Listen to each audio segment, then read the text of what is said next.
ಎಲ್ರಿಗೂ ನಮಸ್ಕಾರ. ಡಿಸೆಂಬರ್ 8, 2021 ಪ್ರಚಲಿತ ವಿದ್ಯಮಾನಗಳ ವಿಡಿಯೋಗೆ ನಿಮಗೆಲ್ಲ ಸ್ವಾಗತ. ಎಂದಿನಂತೆ ಇದರ PDF ಅನ್ನ ಟೆಲಿಗ್ರಾಮ್ ಅಲ್ಲಿ ಮತ್ತು ವೆಬ್ಸೈಟ್ ಅಲ್ಲಿ ಡೌನ್ಲೋಡ್ ಮಾಡ್ಕೋಬಹುದು. ವಿಡಿಯೋವನ್ನ ಕೊನೆ ತನಕ ನೋಡಿ. ಡಿಸ್ಕ್ರಿಪ್ಷನ್ ಅಲ್ಲಿ ಎಲ್ಲ ಅವೈಲೇಬಲ್ ಇರತಕ್ಕಂಥ ಲಿಂಕ್ ಗಳನ್ನ ಕೊಟ್ಟಿರ್ತೇನೆ.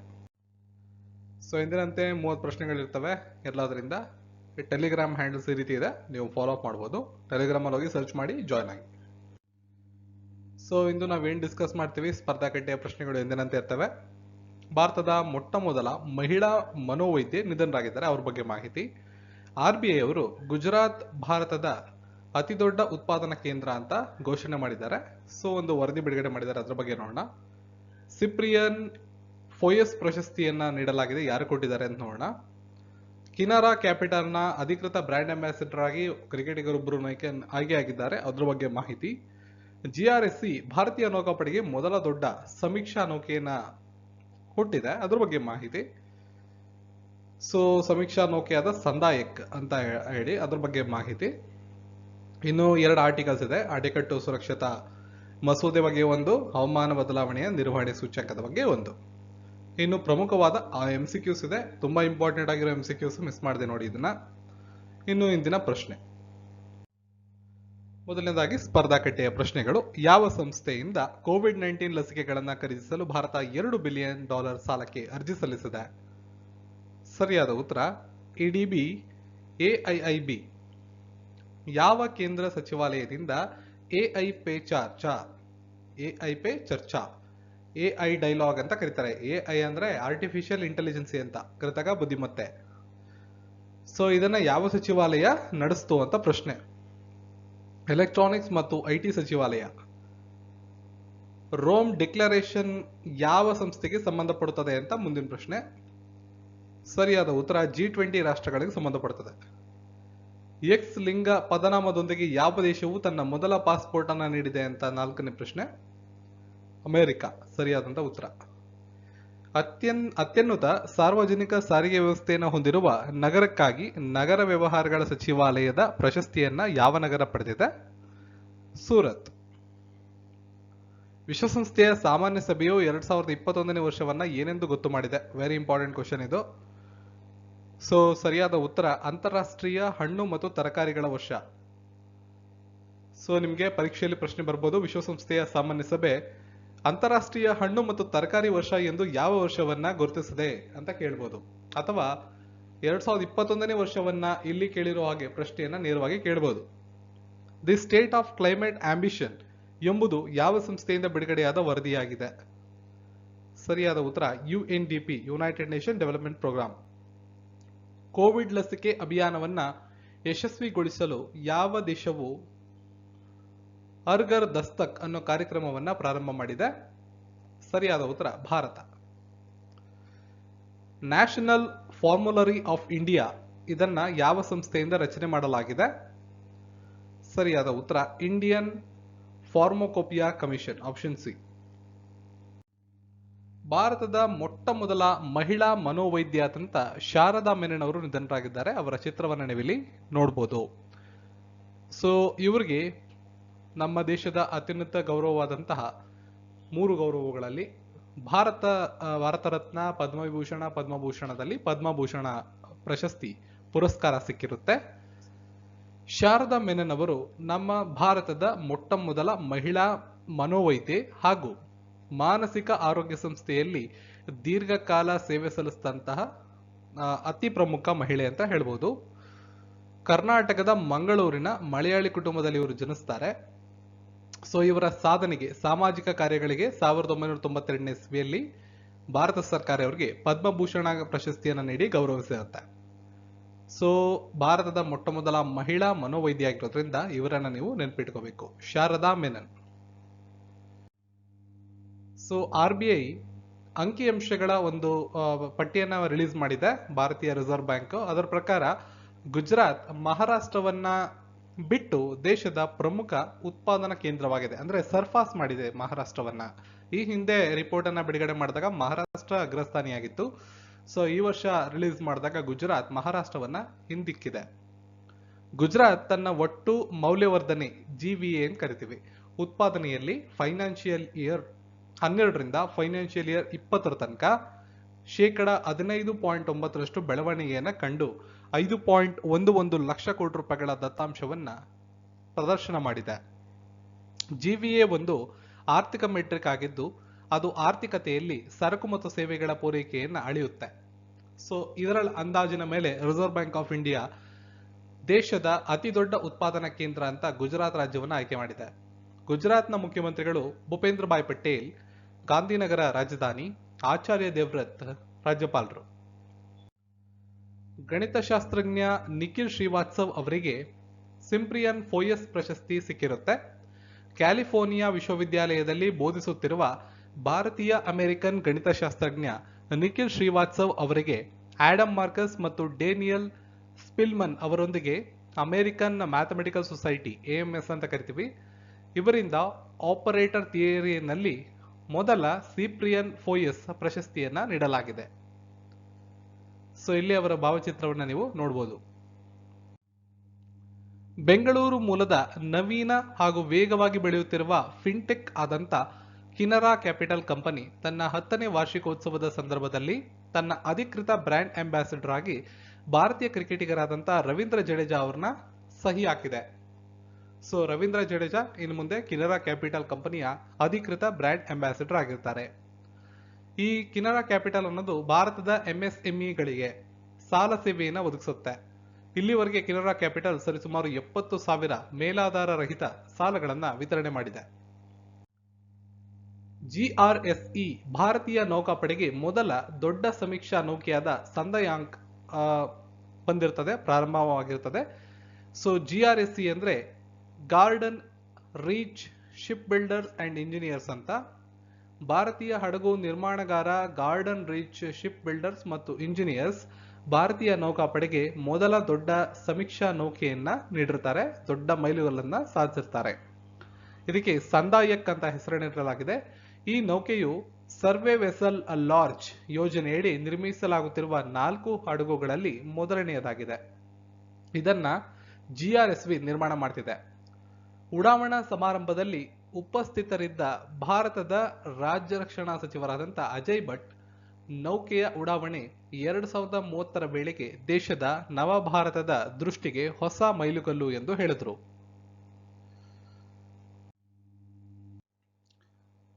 ಸೊ ಅಣೆಕಟ್ಟು ಸುರಕ್ಷತಾ ಮಸೂದೆಗೆ ಒಪ್ಪಿಗೆ ಸಿಕ್ಕಿರ್ತದೆ. ಪ್ರಸ್ತುತ ನಡೆಯುತ್ತಿರುವ ಸಂಸತ್ನ ಚಳಿಗಾಲದ ಅಧಿವೇಶನದಲ್ಲಿ ಡಿಸೆಂಬರ್ 2ನೇ ತಾರೀಕು ಮೇಲ್ಮನೆಯಾದ ರಾಜ್ಯಸಭೆಯಲ್ಲಿ ಅಣೆಕಟ್ಟು ಸುರಕ್ಷತಾ ಮಸೂದೆ 2019ಕ್ಕೆ ಅನುಮೋದನೆ ಸಿಕ್ಕಿದೆ. ಲೋಕಸಭೆಯಲ್ಲಿ 2019ರಲ್ಲಿ ಇದಕ್ಕೆ ಒಪ್ಪಿಗೆ ಸಿಕ್ಕಿತ್ತು. ದೇಶದಲ್ಲಿನ ಅಣೆಕಟ್ಟುಗಳ ಪರಿಶೀಲನೆ, ಸಮೀಕ್ಷೆ, ನಿರ್ವಹಣೆ ಮತ್ತು ಕಾರ್ಯಾಚರಣೆ ಈ ಮಸೂದೆಯ ಪ್ರಮುಖವಾದ ಉದ್ದೇಶವಾಗಿದೆ. ದೇಶದ ಬಹುತೇಕ ಅಣೆಕಟ್ಟುಗಳು 100 ವರ್ಷಕ್ಕೂ ಹಳೆಯದಾಗಿರೋದ್ರಿಂದ ಅವುಗಳ ಸುರಕ್ಷತೆಗೆ ಕಾನೂನು ರೂಪಿಸಲು ಕೇಂದ್ರ ಸರ್ಕಾರ ಮುಂದಾಗಿತ್ತು. ಈ ನಿಟ್ಟಿನಲ್ಲಿ ಈ ಒಂದು ಮಸೂದೆಯನ್ನ 2019ರಲ್ಲಿ ಲೋಕಸಭೆಯಲ್ಲಿ ಮಂಡನೆ ಮಾಡಿ ಅನುಮೋದನೆಯನ್ನು ಪಡ್ಕೊಂಡಿದ್ರು. ಈಗ ಮೇಲ್ಮನೆಯಲ್ಲಿ ಡಿಸೆಂಬರ್ 2ನೇ ತಾರೀಕು ಅನುಮೋದನೆಯನ್ನ ಪಡ್ಕೊಂಡಿದೆ. ಅಣೆಕಟ್ಟುಗಳ ಸುರಕ್ಷತೆಯನ್ನ ಖಾತರಿಪಡಿಸಿಕೊಳ್ಳುವ ನಿಟ್ಟಿನಲ್ಲಿ 2 ಸಂಸ್ಥೆಗಳನ್ನ ರೂಪಿಸಲು ಮಸೂದೆಯಲ್ಲಿ ಪ್ರಸ್ತಾವನೆ ಮಾಡಲಾಗಿದೆ.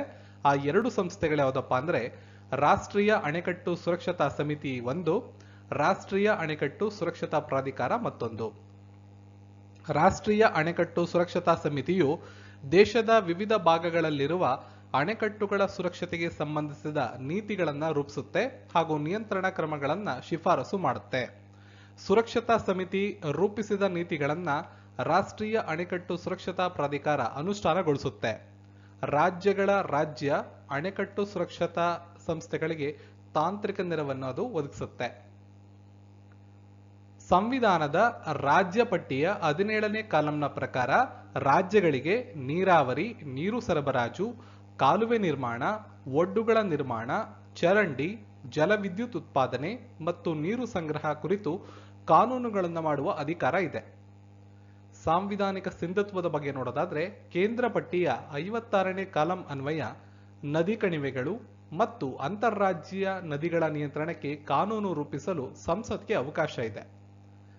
ಯಾವುದಾದರೊಂದು ಕಾನೂನು ಅಗತ್ಯವೆಂದು 2 ಅಥವಾ ಹೆಚ್ಚಿನ ರಾಜ್ಯಗಳು ಗೊತ್ತುವಳಿ ಅಂಗೀಕರಿಸಿದ್ರೆ ಸಂಬಂಧಪಟ್ಟ ವಿಷಯದಲ್ಲಿ ಕಾನೂನು ರೂಪಿಸಲು ಸಂವಿಧಾನದ 252ನೇ ವಿಧಿ ಅವಕಾಶವನ್ನ ಮಾಡಿಕೊಡುತ್ತೆ. ರಾಷ್ಟ್ರೀಯ ಅಣೆಕಟ್ಟು ಸುರಕ್ಷತಾ ಸಮಿತಿ ಮತ್ತು ಪ್ರಾಧಿಕಾರ ಈ ಕೆಳಗಿನ ಕಾರ್ಯಚಟುವಟಿಕೆಗಳನ್ನು ಹೊಂದಿರುತ್ತೆ. ಆಯಾ 3 ಕಾರ್ಯಚಟುವಟಿಕೆಗಳು ಯಾವುದಪ್ಪ ಅಂದ್ರೆ, ರಾಜ್ಯ ಅಣೆಕಟ್ಟು ಸುರಕ್ಷತಾ ಸಂಸ್ಥೆಗಳ ನಡುವಿನ ವ್ಯಾಜ್ಯವನ್ನ ಪರಿಹಾರ ಮಾಡೋದು, ಅಣೆಕಟ್ಟುಗಳ ವೈಫಲ್ಯದ ಸಂಭಾವ್ಯತೆಯನ್ನು ಅಂದಾಜು ಮಾಡುವುದು, ಅಣೆಕಟ್ಟು ಪುನರ್ವಸತಿ ಕಾರ್ಯಕ್ರಮಗಳ ಮೇಲುಸ್ತುವಾರಿಯನ್ನ ವಹಿಸುವುದು. ಇನ್ನು ಜರ್ಮನ್ ವಾಚ್ ಸಂಸ್ಥೆ ಬಿಡುಗಡೆ ಮಾಡ್ತಕ್ಕಂಥ ಹವಾಮಾನ ಬದಲಾವಣೆ ನಿಯಂತ್ರಣ ಸೂಚ್ಯಾಂಕ 2022 ಪ್ರಕಟ ಆಗಿದೆ. ಇದನ್ನ ವಿಶ್ವಸಂಸ್ಥೆಯ ಹವಾಮಾನ ಬದಲಾವಣೆಯ ಚೌಕಟ್ಟು ಸಮಾವೇಶ ಏನಿಡಿತು ಅಲ್ಲಿ ಬಿಡುಗಡೆ ಮಾಡಿದ್ದಾರೆ. COP26 ಆ ಒಂದು ಇದರಲ್ಲಿ ಇದನ್ನ ಬಿಡುಗಡೆ ಮಾಡಿರ್ತಾರೆ. 4 ವಿಭಾಗಗಳಿದಾವೆ ಇದರಲ್ಲಿ. ಇದನ್ನ CCCI ಅಂತ ಕರೀತಾರೆ. CCCI 14 ಸೂಚಕಗಳನ್ನ ಒಳಗೊಂಡು 4 ವಿಭಾಗಗಳಲ್ಲಿ ವಿಶ್ಲೇಷಣೆ ಮಾಡಿರ್ತಾರೆ. ಸೊ ಹಸಿರುಮನೆ ಅನಿಲ ಹೊರಸೂಸುವಿಕೆ, ನವೀಕರಿಸಬಹುದಾದ ಇಂಧನ, ಇಂಧನದ ಬಳಕೆ, ಹವಾಮಾನ ನೀತಿ. ಮೊದಲನೇದು 40, ಉಳಿದ 3ಕ್ಕೂ 20 ಅಂಕಗಳು. ಈ ಆಧಾರದ ಮೇಲೆ ರ್ಯಾಂಕಿಂಗ್ ಅನ್ನ ಕೊಟ್ಟಿರ್ತಾರೆ. ಟಾಪ್ 10 ನಲ್ಲಿ ಭಾರತ ಸ್ಥಾನ ಪಡ್ಕೊಂಡಿದೆ. CCCI ಸೂಚ್ಯಂಕದಲ್ಲಿ ಭಾರತ 10ನೇ ಸ್ಥಾನವನ್ನ ಪಡೆದುಕೊಂಡಿದೆ.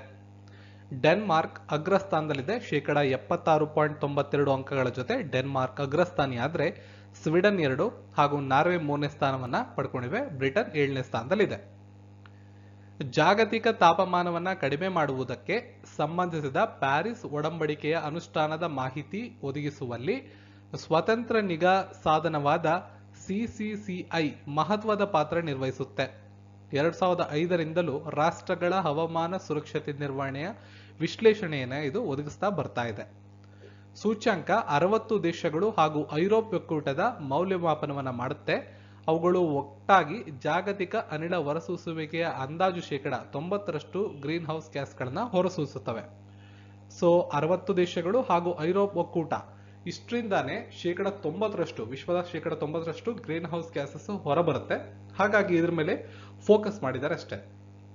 ಸೊ ಇದು ನಿಮಗೆ ಗೊತ್ತಿರಲಿ. ಬಿಡುಗಡೆ ಮಾಡ್ತಕ್ಕಂಥ ಸಂಸ್ಥೆ ಯಾವುದು, ಯಾವಾಗ ಬಿಡುಗಡೆ ಆಯಿತು, ಎಲ್ಲಿ ಬಿಡುಗಡೆ ಮಾಡಿದ್ದಾರೆ, ಭಾರತ ಯಾವ ಶ್ರೇಯಾಂಕದಲ್ಲಿದೆ, ಮಾನದಂಡಗಳೇನು, ಇಷ್ಟು ನಿಮಗೆ ಗೊತ್ತಿರಬೇಕಾಗತ್ತೆ. ಈಗ MCQs ನ ಶುರು ಮಾಡೋಣ. ಯಾವ ದೇಶದ ಸಹಯೋಗದೊಂದಿಗೆ ಮೊದಲ ಬಾರಿಗೆ ಭಾರತ ಯುವ ನೀರಿನ ವೃತ್ತಿಪರ ಕಾರ್ಯಕ್ರಮ ಪ್ರಾರಂಭಿಸಲಾಗಿದೆ? The India Young Water Professional Program has been launched for the first time in association with which country? ಸರಿಯಾದ ಉತ್ತರ Australia. India Young water professional ಪ್ರೋಗ್ರಾಂನ ಮೊದಲ ಆವೃತ್ತಿಯನ್ನ ರಾಷ್ಟ್ರೀಯ ಜಲವಿಜ್ಞಾನ ಯೋಜನೆಯ ಅಡಿಯಲ್ಲಿ ವರ್ಚುವಲ್ ಮೋಡ್ನಲ್ಲಿ ಪ್ರಾರಂಭ ಮಾಡಿದ್ದಾರೆ. ಇದು ಆಸ್ಟ್ರೇಲಿಯಾ ವಾಟರ್ ಪಾಲುದಾರಿಕೆಯಿಂದ ಬೆಂಬಲಿತವಾದ ಕಾರ್ಯಕ್ರಮವಾಗಿದೆ. ಇದು ಜಲಸಂಪನ್ಮೂಲ, ನದಿ ಅಭಿವೃದ್ಧಿ, ಗಂಗಾ ಪುನರುಜ್ಜೀವನ ಇಲಾಖೆಯ ಕೇಂದ್ರ ಯೋಜನೆಯಾಗಿದೆ.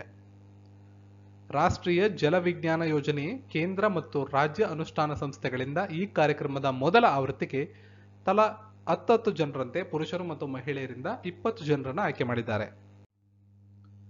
ಯಾವ ದೇಶವು Y-8Q ಜಲಾಂತರ್ಗಾಮಿ ವಿರೋಧಿ ಯುದ್ಧ ವಿಮಾನವನ್ನ ಪ್ರದರ್ಶಿಸಿತು? Which country showcased the Y-8Q anti-submarine warfare aircraft? ಪ್ರಶ್ನೆಗೆ ಸರಿಯಾದ ಉತ್ತರ ಚೀನಾ. ಸೊ ಮುಂದಿನ ಪ್ರಶ್ನೆ, ಯಾವ ದೇಶವು ಸಾಮಾಜಿಕ ಮಾಧ್ಯಮ ಮಸೂದೆ 2021 ಸೋಷಿಯಲ್ ಮೀಡಿಯಾ ಬಿಲ್ 2021 ಇದನ್ನ ಪ್ರಸ್ತಾಪಿಸಿದೆ? Basic expectation and defamation. Australia. Australia ಸರ್ಕಾರ ಸಾಮಾಜಿಕ ಮಾಧ್ಯಮ ಮಸೂದೆ 2021ರ ಕರಡನ್ನ ಬಿಡುಗಡೆ ಮಾಡಿದೆ. ತನ್ನ ಪ್ಲಾಟ್ಫಾರ್ಮ್ಗಳಲ್ಲಿ ಪೋಸ್ಟ್ ಮಾಡಿದ ವಿಷಯಕ್ಕೆ ಸಾಮಾಜಿಕ ಮಾಧ್ಯಮ ಕಂಪನಿಗಳನ್ನ ಹೊಣೆಗಾರರನ್ನಾಗಿ ಮಾಡುವುದು ಮತ್ತು ಬಳಕೆದಾರರನ್ನ ಟ್ರೋಲ್ಗಳಿಂದ ರಕ್ಷಿಸುವುದು ಈ ಮಸೂದೆಯ ಗುರಿಯಾಗಿದೆ. ಸಾಮಾಜಿಕ ಮಾಧ್ಯಮ ಕಂಪನಿಗಳನ್ನು ಪ್ರಕಾಶಕರು ಎಂದು ಪರಿಗಣಿಸಲಾಗುತ್ತದೆ ಮತ್ತು ಅವರು ಮಾಹಿತಿಗಳನ್ನು ಒದಗಿಸಿದರೆ ಆ ಮಾಹಿತಿಗೆ ಅವರೇ ಹೊಣೆಗಾರರು ಅಂತ ಕೂಡ ಹೇಳಲಾಗುತ್ತೆ. ಈ ಹಂತದಲ್ಲಿ ಯಾರಿಗಾರು ತೊಂದರೆಯನ್ನು ಉಂಟು ಮಾಡಿದ್ರೆ, ಬಲಿಪಶುಗಳು ಅಂತ ಗುರುತಿಸಿದ್ರೆ ಹಾಗೂ ಟ್ರೋಲ್ ವಿರುದ್ಧ ಮಾನನಷ್ಟ ಮೊಕದ್ದಮೆಯನ್ನು ಕೂಡ ಈ ಮಸೂದೆಯಿಂದ ಮಾಡಬಹುದಾಗಿರುತ್ತೆ. ವಿಶ್ವದ ಅತಿ ಎತ್ತರದ ರೈಲ್ವೆ ಸೇತುವೆ ಪಿಯರ್ ಅನ್ನು ನಿರ್ಮಿಸುತ್ತಿರುವ ನೋನಿ ವ್ಯಾಲಿ ಯಾವ ರಾಜ್ಯದಲ್ಲಿದೆ? Noney valley where the world's tallest rail bridge pier is being constructed is located in which state? ಮಣಿಪುರದಲ್ಲಿದೆ. ರೈಲ್ವೆಯು ಮಣಿಪುರ ರಾಜ್ಯದ ನೋನಿ ವ್ಯಾಲಿಯಲ್ಲಿ 141 ಮೀಟರ್ ಎತ್ತರದಲ್ಲಿ ವಿಶ್ವದ ಅತಿ ಎತ್ತರದ ರೈಲ್ವೆ ಸೇತುವೆಯ ಪಿಯರ್ ಅನ್ನು ನಿರ್ಮಿಸುತ್ತಿದೆ. ಇದು 111 ಕಿಲೋಮೀಟರ್ ಉದ್ದದ ಜಿರಿಬಾಮ್ ಇಂಫಾಲ ರೈಲು ಮಾರ್ಗದ ಒಂದು ಭಾಗವಾಗಿದೆ. ಇದು ದೇಶದ ಬ್ರಾಡ್ ಗೇಜ್ ನೆಟ್ವರ್ಕ್ನೊಂದಿಗೆ ಮಣಿಪುರ ರಾಜಧಾನಿಯನ್ನ ಸಂಪರ್ಕಿಸುವ ಗುರಿಯನ್ನ ಹೊಂದಿದೆ. ಮುಂದಿನ ಪ್ರಶ್ನೆ, ಮೀನುಗಾರಿಕೆ ಸಚಿವಾಲಯ ಇತ್ತೀಚೆಗೆ ಬಿಡುಗಡೆ ಮಾಡಿದ ಮಾಹಿತಿ ಪ್ರಕಾರ 1990ರಿಂದ 2018ರವರೆಗೆ ಯಾವ ರಾಜ್ಯದ ಕರಾವಳಿಯ 41% ಸವೆತಕ್ಕೆ ಒಳಗಾಗಿದೆ? ಇಂಪಾರ್ಟೆಂಟ್ ಕ್ವಶನ್ ಇದು. ಸರಿಯಾದ ಉತ್ತರ ಕೇರಳ. 1990ನೇ ಇಸ್ವಿಯಿಂದ 2018ನೇ ಇಸ್ವಿ ತನಕ 28 ವರ್ಷಗಳ ಅವಧಿಯಲ್ಲಿ ಉಪಗ್ರಹ ಮಾಹಿತಿಯನ್ನು ಒಂದನ್ನು ನೀಡಿದೆ. ಅದರಲ್ಲಿ ಕೇರಳದ ಕರಾವಳಿ 41% ಸವೆತಕ್ಕೆ ಒಳಗಾಗಿದೆ ಎಂಬ ಮಾಹಿತಿ ಬಹಿರಂಗಗೊಂಡಿದೆ. ಈ ಮಾಹಿತಿಯನ್ನ ಮೀನುಗಾರಿಕೆ, ಪಶುಸಂಗೋಪನೆ ಮತ್ತು ಹೈನುಗಾರಿಕೆಯ ಸಚಿವರಾದಂಥ ಪರಶೋತ್ತಮ್ ರೂಪಾಲ ಅವರು ಲೋಕಸಭೆಗೆ ಮಾಹಿತಿಯನ್ನ ಕೊಟ್ಟಿರುತ್ತಾರೆ. 28 ವರ್ಷಗಳ ಉಪಗ್ರಹ ದತ್ತಾಂಶವನ್ನು ಬಳಸಿಕೊಂಡು ಕರಾವಳಿ ಸಂಶೋಧನಾ ಕೇಂದ್ರ ನಡೆಸಿದಂಥ ಭಾರತೀಯ ಕರಾವಳಿ ರಾಷ್ಟ್ರೀಯ ತೀರ ಬದಲಾವಣೆಯ ಮೌಲ್ಯಮಾಪನ ಮ್ಯಾಪಿಂಗ್ನಲ್ಲಿ ಈ ಅಂಕಿ ಅಂಶ ಹೊರಬಿದ್ದಿದೆ. ಮುಂದಿನ ಪ್ರಶ್ನೆ, ವಿದ್ಯಾ ದಿವೇನ ಶಿಕ್ಷಣ ನೆರವು ಯೋಜನೆಯನ್ನು ಯಾವ ರಾಜ್ಯ ಪ್ರಾರಂಭಿಸಿದೆ? Vidya Deevena education assistant scheme is implemented in which state? Andhra ಪ್ರದೇಶದಲ್ಲಿ. ಜಗನ್ ಅನ್ನ ವಿದ್ಯಾ ದಿವೇನ ಯೋಜನೆಯಡಿ ಪರಿಶಿಷ್ಟ ಜಾತಿ, ಪರಿಶಿಷ್ಟ ಪಂಗಡ, ಇತರ ಅಲ್ಪಸಂಖ್ಯಾತ ಗುಂಪುಗಳಿಗೆ ಸೇರಿದ ವಿದ್ಯಾರ್ಥಿಗಳ ಶುಲ್ಕವನ್ನ ಮರುಪಾವತಿ ಮಾಡಲಾಗುತ್ತದೆ. ಆಂಧ್ರ ಪ್ರದೇಶ ಸರ್ಕಾರ ಜಗನಣ್ಣ ವಿದ್ಯಾ ದಿವೇನ ಶಿಕ್ಷಣ ನೆರವು ಯೋಜನೆಯ 3ನೇ ಕಂತಾಗಿ 6,866 ಕೋಟಿ ರೂಪಾಯಿಗಳನ್ನು ಬಿಡುಗಡೆ ಮಾಡಿತ್ತು. ಕೌಶಲ್ಯ ಅಭಿವೃದ್ಧಿ ಸಚಿವಾಲಯವು ಯಾವ ರಾಜ್ಯ ಅಥವಾ ಕೇಂದ್ರಾಡಳಿತ ಪ್ರದೇಶದಲ್ಲಿ ಸಾಂಪ್ರದಾಯಿಕ ನಮ್ದಾ ಕ್ರಾಫ್ಟ್ ಅನ್ನು ಪುನರುಜ್ಜೀವನಗೊಳಿಸಲು ಪ್ರಾಯೋಗಿಕ ಯೋಜನೆಯನ್ನ ಪ್ರಾರಂಭಿಸಿದೆ? ಸರಿಯಾದ ಉತ್ತರ ಜಮ್ಮು ಮತ್ತು ಕಾಶ್ಮೀರ ಕೇಂದ್ರಾಡಳಿತ ಪ್ರದೇಶ. ಜಮ್ಮು ಮತ್ತು ಕಾಶ್ಮೀರದಲ್ಲಿ ಸಾಂಪ್ರದಾಯಿಕ ನಮ್ದಾ ಕ್ರಾಫ್ಟ್ ಅನ್ನ ಪುನರುಜ್ಜೀವನಗೊಳಿಸಲು ಕೌಶಲ್ಯ ಅಭಿವೃದ್ಧಿ ಸಚಿವಾಲಯ ಪ್ರಾಯೋಗಿಕ ಯೋಜನೆಯನ್ನ ಪ್ರಾರಂಭಿಸಿದೆ.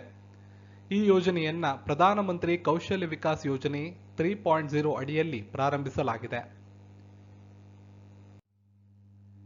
ಮುಂದಿನ ಪ್ರಶ್ನೆ, who is the author of the book Naoroji pioneer of Indian nationalism? Naoroji pioneer of Indian nationalism ಪುಸ್ತಕದ ಲೇಖಕರು ಯಾರು? ಸರಿಯಾದ ಉತ್ತರ ದಿನ್ಯಾರ್ ಪಟೇಲ್. ಬರಹಗಾರ ದಿನ್ಯಾರ್ ಪಟೇಲ್ ಅವರು ನೂತನವಾದ ಪುಸ್ತಕವನ್ನ ಬಿಡುಗಡೆ ಮಾಡ್ತಿದ್ದಾರೆ. ಸೊ ಅವರ ಪುಸ್ತಕದ ಹೆಸರು ಆಲ್ರೆಡಿ ನಿಮಗೆ ಗೊತ್ತಾಗಿದೆ. ಮುಂದಿನ ಪ್ರಶ್ನೆ, ಪ್ರಜ್ಞಾತ ಮಾರ್ಗಸೂಚಿಗಳು ಯಾವ ಕ್ಷೇತ್ರಕ್ಕೆ ಸಂಬಂಧಿಸಿದೆ? Pragyata guidelines is associated with which field? Digital ಶಿಕ್ಷಣ. ಶಿಕ್ಷಣ ಸಚಿವಾಲಯ ಡಿಜಿಟಲ್ ಶಿಕ್ಷಣದ ಕುರಿತು ಪ್ರಜ್ಞಾತ ಮಾರ್ಗಸೂಚಿಗಳನ್ನ ಎಲ್ಲ ರಾಜ್ಯ ಸರ್ಕಾರಗಳಿಗೆ ಮತ್ತು ನೇರವಾಗಿ ಕೇಂದ್ರ ಸರ್ಕಾರದ ಅಡಿಯಲ್ಲಿನ ಶಾಲೆಗಳಿಗೆ ನೀಡಿದೆ. ಇತ್ತೀಚೆಗೆ ಪತ್ತೆಯಾದ GJ367B ಒಂದು ಡ್ಯಾಶ್ ಆಗಿದೆ. GJ367B which was discovered recently is a ಎಕ್ಸೋಪ್ಲಾನೆಟ್ ಆಗಿದೆ. ಆಪ್ಷನ್ 2 ಎಕ್ಸೋಪ್ಲಾನೆಟ್. ವಿಜ್ಞಾನಿಗಳು ಇತ್ತೀಚೆಗೆ ಬುಧದಂತಹ ಎಕ್ಸೋಪ್ಲಾನೆಟ್ ಆದಂತಹ ಒಂದು ಇದನ್ನ ಕಂಡುಹಿಡಿದಿದ್ದಾರೆ. ಅದಕ್ಕೆ GJ367B ಅಂತ ಹೆಸರನ್ನ ಇಟ್ಟಿದ್ದಾರೆ.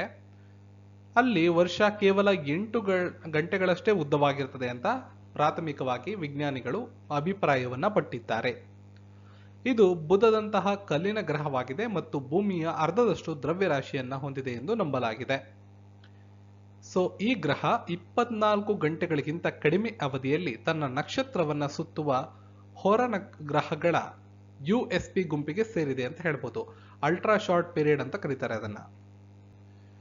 ಸೊ ಈ ಒಂದು ಪ್ಲಾನೆಟ್ ಏನಿದೆ ಇದನ್ನ German aerospace centre institution of planetary ವಿಜ್ಞಾನಿ ರಿಸರ್ಚ್ನ ವಿಜ್ಞಾನಿಗಳು ಕಂಡುಹಿಡಿದಿದ್ದಾರೆ. ಯಾವ ಕೇಂದ್ರದ ಸಚಿವಾಲಯ ಕಲಾ ಸಂಸ್ಕೃತಿ ವಿಕಾಸ್ ಯೋಜನೆ ಇದನ್ನ ಜಾರಿಗೊಳಿಸಿದೆ? KSVY ಅಂತ ಕರಿತೀವಿ, ಕಲಾ ಸಂಸ್ಕೃತಿ ವಿಕಾಸ್ ಯೋಜನೆ, ಸಂಸ್ಕೃತಿ ಸಚಿವಾಲಯ.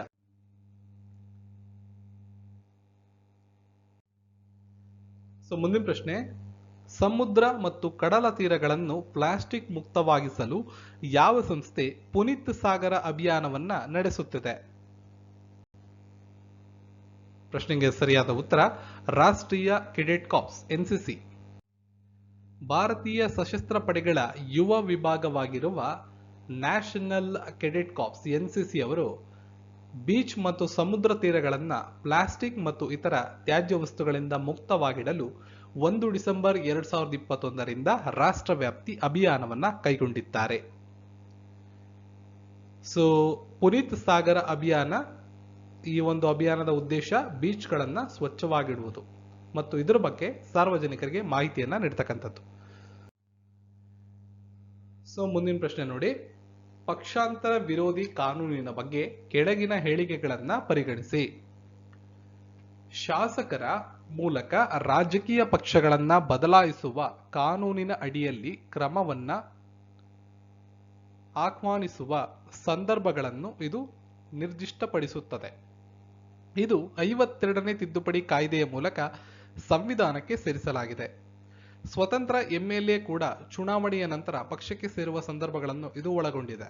ಇವು ಮೂರರಲ್ಲಿ ಯಾವ ಹೇಳಿಕೆ ಸರಿಯಾಗಿದೆ ಪಕ್ಷಾಂತರ ವಿರೋಧಿ ಕಾನೂನಿಗೆ ಸಂಬಂಧಪಟ್ಟಂತೆ? ಪ್ರಶ್ನೆಗೆ ಸರಿಯಾದ ಉತ್ತರ 3 ಹೇಳಿಕೆಗಳು ಸರಿಯಾಗಿದೆ. ಈ ಕೆಳಗಿನ ಹೇಳಿಕೆಗಳನ್ನ ಪರಿಗಣಿಸಿ.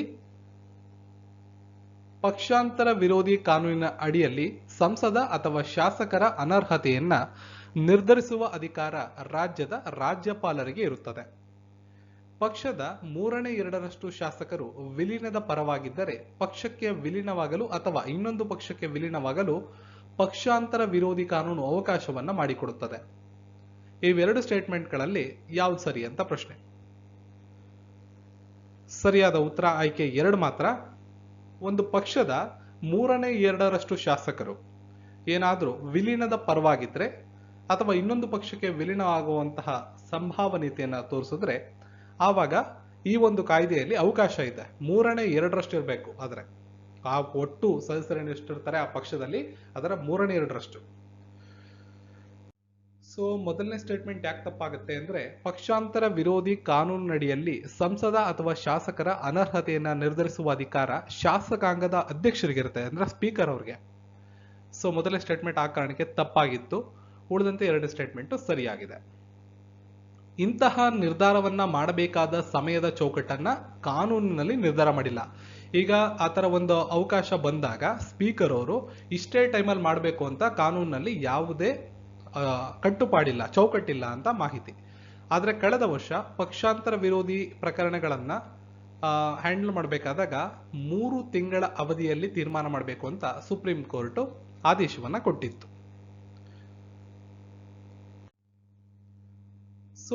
ಕೆಳಗಿನ ಸ್ಥಳವನ್ನ ಪಶ್ಚಿಮದಿಂದ ಪೂರ್ವ ದಿಕ್ಕಿಗೆ ಜೋಡಿಸಿ. ಬದರಿನಾಥ ಧಾಮ, ಕೇದಾರನಾಥ ಧಾಮ, ಗಂಗೋತ್ರಿ, ಯಮುನೋತ್ರಿ. ಪಶ್ಚಿಮದಿಂದ ಪೂರ್ವಕ್ಕೆ ಆರ್ಡರ್ ವೈಸ್ ಯಾವ್ದು ಬರ್ತವೆ, ಯಾವ್ದಾದ್ಮೇಲೆ ಯಾವ್ದು ಬರ್ತವೆ ಅಂತ ಕೋಡ್ ಮೂಲಕ ಗುರುತಿಸಬೇಕು. ಪ್ರಶ್ನೆಗೆ ಸರಿಯಾದ ಉತ್ತರ 4, 3, 2, 1. ಅದಕ್ಕೆ ಸಂಬಂಧಪಟ್ಟ ಒಂದು ಚಿತ್ರ ಇಲ್ಲಿದೆ. ಮೊದಲು ಯಮುನೋತ್ರಿ ಬರುತ್ತೆ, ಆಮೇಲೆ ಗಂಗೋತ್ರಿ, ಕೇದಾರನಾಥ ಧಾಮ, ಬದ್ರಿನಾಥ ಧಾಮ ಪಶ್ಚಿಮದಿಂದ ಪೂರ್ವಕ್ಕೆ ಹೋದಾಗ.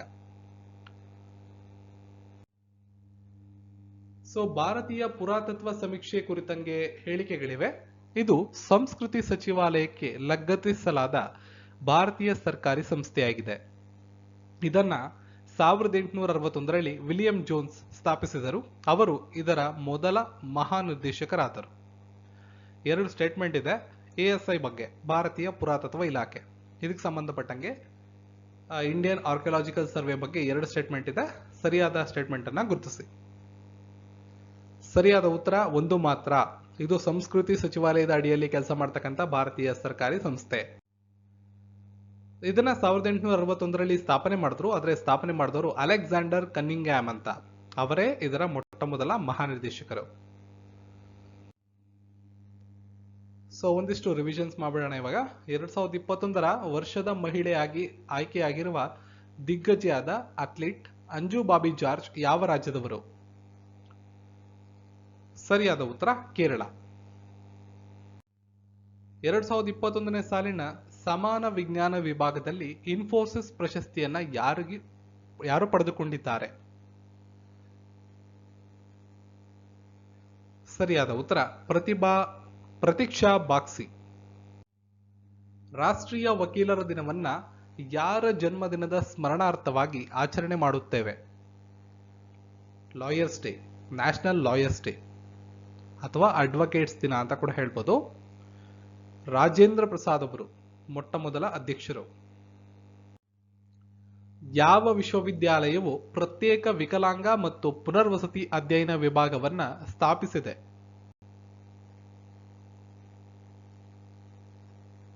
ಪ್ರಶ್ನೆಗೆ ಸರಿಯಾದಂತಹ ಉತ್ತರ ಮೈಸೂರು ವಿವಿ. ನಿನ್ನೆಯ ಪ್ರಶ್ನೆ, ಪ್ರಸಕ್ತ ಸಾಲಿನ WTA ಪ್ರಶಸ್ತಿ ಮುಡಿಗೇರಿಸಿಕೊಂಡ ಸ್ಪೇನ್ ಟೆನ್ನಿಸ್ ಆಟಗಾರ್ತಿ ಕಾಬ್ರಿನಾ ಮುಗುರಜಾ. ಉತ್ತರ ಕೊಟ್ಟದ್ದೆಲ್ಲರಿಗೂ ಧನ್ಯವಾದ.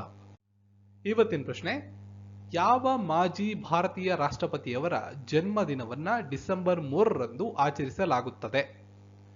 ವಿ ಗಿರಿ, ರಾಜೇಂದ್ರ ಪ್ರಸಾದ್, KR ನಾರಾಯಣ್, ಸರ್ವಪಲ್ಲಿ ರಾಧಾಕೃಷ್ಣನ್. ನಿಮ್ಮ ಉತ್ತರವನ್ನ ತಪ್ಪದೇ ವಿಡಿಯೋದ ಕಾಮೆಂಟ್ ಸೆಕ್ಷನ್ ಅಲ್ಲಿ ತಿಳಿಸಿ. ಸೊ ಎಲ್ಲ ಮಾಹಿತಿಗಳು ನಿಮ್ಗೆ ಯೂಸ್ಫುಲ್ ಅನ್ಸಿದ್ರೆ ವಿಡಿಯೋನ ಲೈಕ್ ಮಾಡಿ, ಚಾನಲ್ನ ಸಬ್ಸ್ಕ್ರೈಬ್ ಮಾಡಿ, ಬೆಲ್ ಐಕಾನ್ ಕ್ಲಿಕ್ ಮಾಡಿ ಆಲ್ ಅಂತ ಸೆಲೆಕ್ಟ್ ಮಾಡ್ಕೊಳ್ಳಿ. ಸಿಗೋಣ ಮತ್ತೊಂದು ವಿಡಿಯೋ ಒಂದಿಗೆ. ಎಲ್ಲರಿಗೂ ಧನ್ಯವಾದಗಳು.